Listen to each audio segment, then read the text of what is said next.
माझ्या सर्व ताई आणि दादांना श्री स्वामी समर्थ तुम्हा सर्वांचं माझं देवघरी या आपल्या चॅनलमध्ये स्वामीमय स्वागत आहे. स्वामी महाराज आणि आई भगवतीच्या कृपेने तुमच्या मनातील सगळ्या इच्छा पूर्ण हो, तुमची सगळी अडलेली कामे मार्गी लागो हीच आई भगवतीच्या आणि श्री स्वामी महाराजाच्या चरणी प्रार्थना करते आणि आजच्या व्हिडिओला सुरुवात करते. आजच्या व्हिडिओमध्ये आपण अगदी योग्य पद्धतीने घटाचं विसर्जन कसं करायचं ते पाहणार आहोत. बघा, आपण घट बसवताना अगदी सगळ्या बारीक सारीक गोष्टी ज्या आहेत ते पाहत असतो, पण विसर्जनाच्या वेळी आपण काही गोष्टी पाळत नाही आणि मग आपल्याच्याने चूक होत असते. म्हणजे आपण केलेली जी 9 दिवसाची सेवा आहे ती निष्फळ ठरत असते. म्हणून घट विसर्जन करण्याची जी योग्य पद्धत आहे ती मी तुमच्यासोबत आज शेअर करणार आहे. आपल्या श्री स्वामी समर्थ सेवा केंद्राप्रमाणे ज्या पद्धतीने घटाचं विसर्जन सांगितलं आहे तीच पद्धत मी तुमच्यासोबत शेअर करणार आहे.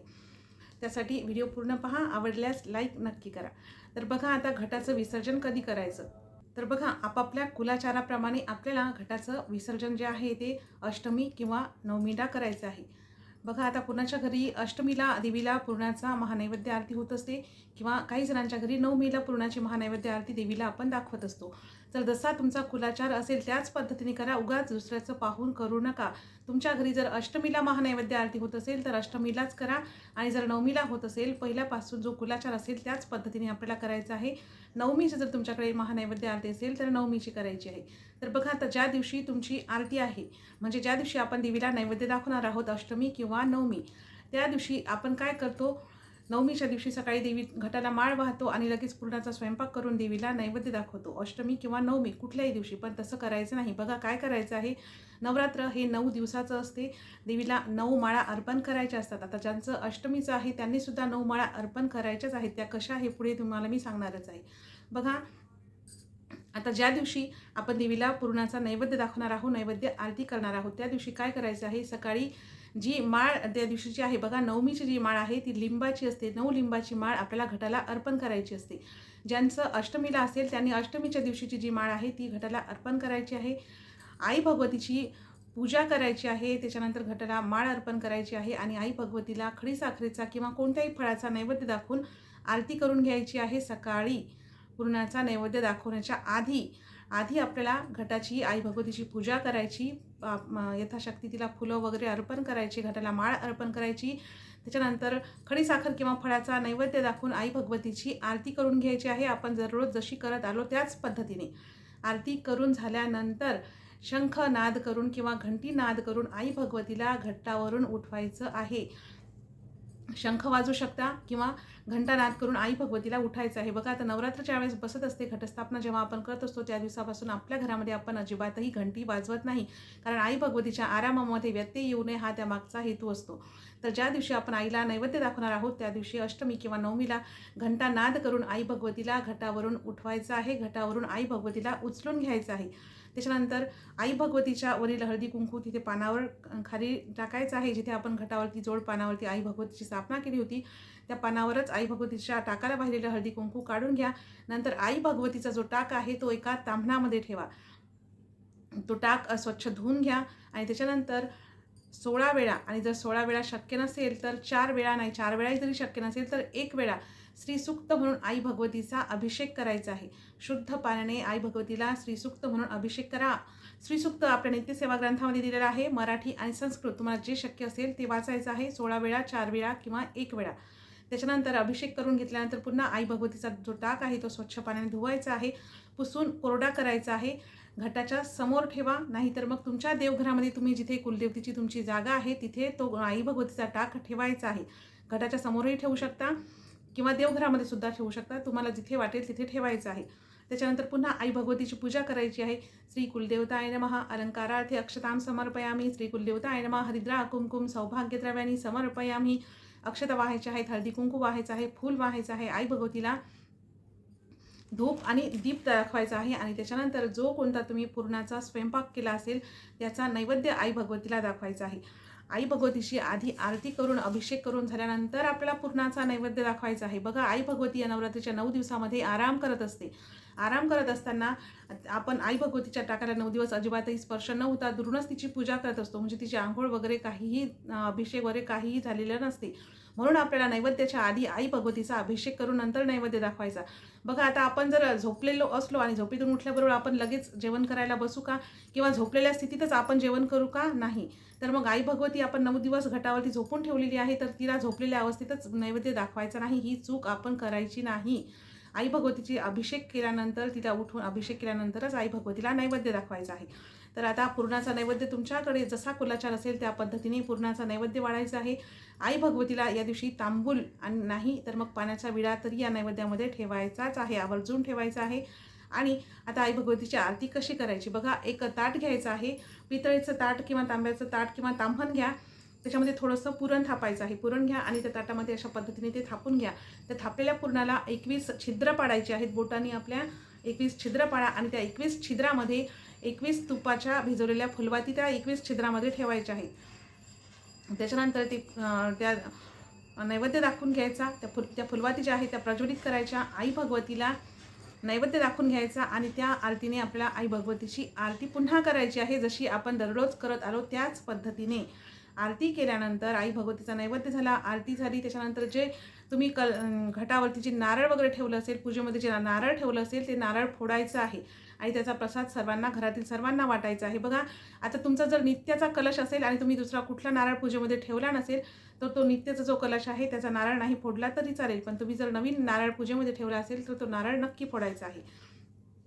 त्याच्यानंतर आपल्याला कुमारिका भोजन करायचं आहे. कुमारिका 8 वर्षाच्या आतील जर शक्य झाल्या तर 8 वर्षाच्या नाही तर 10 वर्षाच्या आतील कन्याला 9 कन्यांना या दिवशी आपल्याला भोजन द्यायचं आहे. त्यांना यथाशक्ती दान आपल्याला या दिवशी द्यायचं आहे.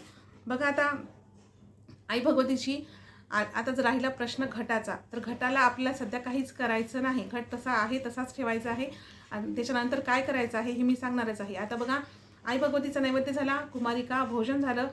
त्याच्यानंतर आता जी 9 दिवसाचे आपले उपवास आहेत ते कधी सोडायचे बघा. आता कोणी 9 दिवसाचे उपवास करतं, कोणी एक वेळ जेवण करून उपवास करत असतं, कोणी नवरात्र बसता उठता उपवास करत असतं, कोणी 9 दिवस अजिबातही अन्न न खाता म्हणजे दूध, फळं आणि फराळाचे पदार्थ खाऊन ते उपवास करत असतात.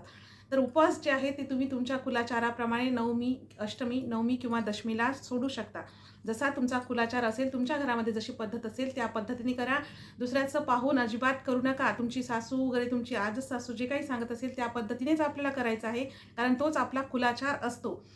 तर आता अष्टमी नवमीला तुम्ही उपवास सोडू शकता. म्हणजे आपल्या देवीला नैवेद्य आरती वगैरे झाली की नंतर आपण जेवण करायला मोकळं होतो, आपण उपवास सोडायला मोकळं होतो. तरी पण तुम्ही तुमच्या कुलाचाराप्रमाणे करू शकता.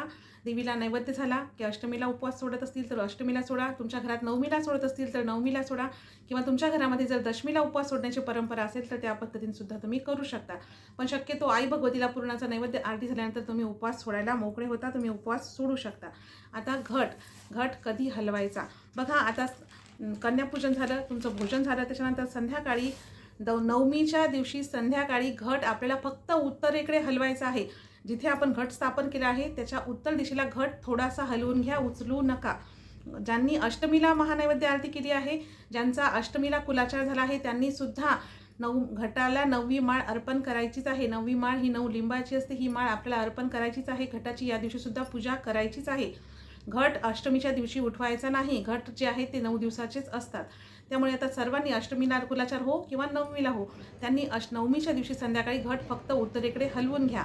आता जो दिवा आपण अखंड तेवत ठेवलेला आहे, तो दिवा तसंच तेवत राहू द्यायचा आहे. त्याच्यामध्ये जेवढं तेल शिल्लक आहे ते तेल त्या संपेपर्यंत तो दिवा तसाच आपल्याला तेवत राहू द्यायचा आहे. बघा त्याच्यामध्ये जास्तीचं तेल नाही घातलं तरी चालेल, पण निदान नवमीची रात्रभर तो दिवा जळला पाहिजे. या पद्धतीने त्याच्यामध्ये तेल राहिलं तर फारच उत्तम.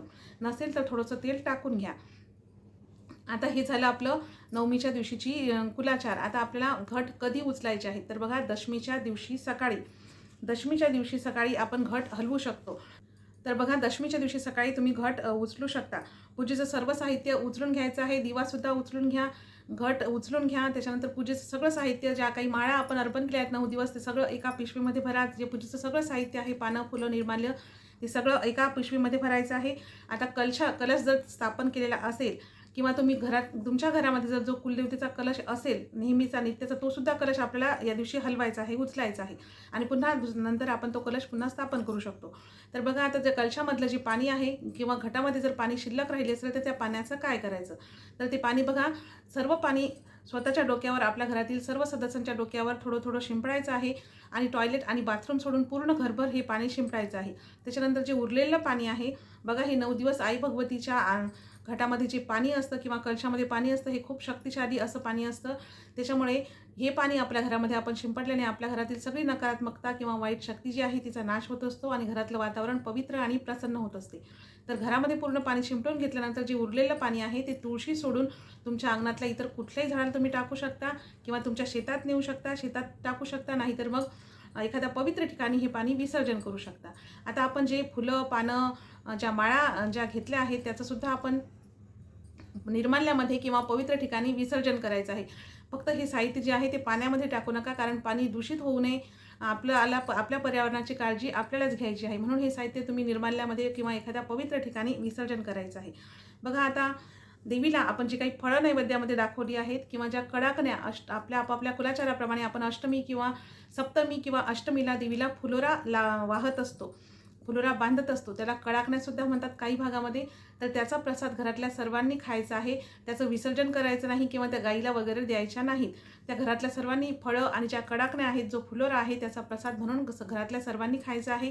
जे ओटीचं सामान आहे ते तुम्ही स्वतःच वापरायचं आहे. पण जर तुम्हाला स्वतःला जर वापरायचं नसेल तर मग एखाद्या सुवासिनीला किंवा ब्राह्मणाच्या पत्नीला तुम्ही दान देऊ शकता. आता जे आपण पूजेमध्ये तांदूळ ठेवले आहेत त्याचं काय करायचं? बघा, काही तांदूळ, थोडेसे तांदूळ गाईला द्या, थोडेसे तांदूळ पक्षाला टाका आणि थोडेसे उरलेले जे तांदूळ आहेत ते तुम्ही तुमच्या घरातील धान्यामध्ये टाकू शकता, जेणेकरून आई भगवतीच्या कृपेने तुमच्या घरामध्ये अन्नधान्याची कधीच कमी पडणार नाही. अन्नधान्य तुमच्या घरामध्ये भरपूर राहील. आता त्याच्यानंतर आता हा जो घट आहे आणि जी परडी आहे ज्याच्यामध्ये आपण घट बसवला होता, स्थापन केला होता, त्याचं काय करायचं? तर बघा, दशमीच्या दिवशी संध्याकाळी सीमोल्लंघनाला जाताना पुरुषांनी नेलं तरी काही हरकत नाही. सीमोल्लंघनाला जेव्हा जातात तेव्हा ही परडी आणि जो घट आहे तो विसर्जन करायचा आहे. परडी आणि घट वाहत्या पाण्यामध्ये विसर्जन करा. त्याच्यानंतर जे धान्य आहे, जे धान्य आपण तिथं उगवलं होतं ते धान्य देवाला आणि स्वामी महाराजाला अर्पण करायचं आहे, जेणेकरून जे धान्य आहे ते धान्याच्या रूपाने की धान्य स्वामी महाराजाला याच्यासाठी अर्पण करायचं आहे की स्वामी महाराजाच्या कृपेने आपल्या घरामध्ये धनधान्याची कधीच कमी पडू नये. बघा, त्याला काही ठिकाणी धन म्हणतात, काही ठिकाणी धान्यसुद्धा म्हणतात. तर धन आणि धान्याची आपल्या आयुष्यामध्ये कधीच कमतरता पडू नये यासाठी ते धान्य आपल्या घरातील देवांना व स्वामी महाराजांना अर्पण करायचं असते, वाहायचं असते. पुरुषांनी ते धान्य आपल्या डोक्यामध्ये टोपी खाली घालायचं असते, महिलांनी आपल्या डोक्यामध्ये, आपल्या केसामध्ये ते धान्य माळायचं असते. आता जी माती आहे, जी परडीमध्ये आपण माती भरली होती, ज्याच्यामध्ये धान्य उगवलं होतं, ती माती आपल्या शेतामध्ये न्या किंवा तुमच्या अंगणातल्या झाडामध्ये ती माती टाका, नाहीतर एखाद्या पवित्र ठिकाणी ती माती टाकायची आहे. तर बघा, अशा पद्धतीने आपल्याला घटाचं विसर्जन करायचं आहे आणि हीच खरी आणि योग्य पद्धत आहे घटाचं विसर्जन करण्याची. तर अशा पद्धतीने तुम्ही सुद्धा घटाचं विसर्जन नक्की करा. दुसऱ्याचं पाहून नाही, तर आपल्या कुलाचारामध्ये ज्या पद्धतीने केल्या जाते त्याच पद्धतीने आपल्याला करायचं आहे. तर तुम्हाला व्हिडिओ आवडला असेल तर लाईक नक्की करा आणि निदान ही जी माहिती आहे ही तोंडी तरी सर्वांना सांगा, जेणेकरून त्यांनीसुद्धा त्यांच्या घटाचं सुद्धा योग्य पद्धतीने विसर्जन होईल. तर झालेली सेवा श्री स्वामी समर्थ महाराज आणि आई भगवतीच्या चरणी अर्पण करते आणि आजचा व्हिडिओ इथेच थांबवते. चला तर मग भेटूया पुन्हा एका नवीन व्हिडिओसोबत. तोपर्यंत तुम्हा सर्वांना श्री स्वामी समर्थ.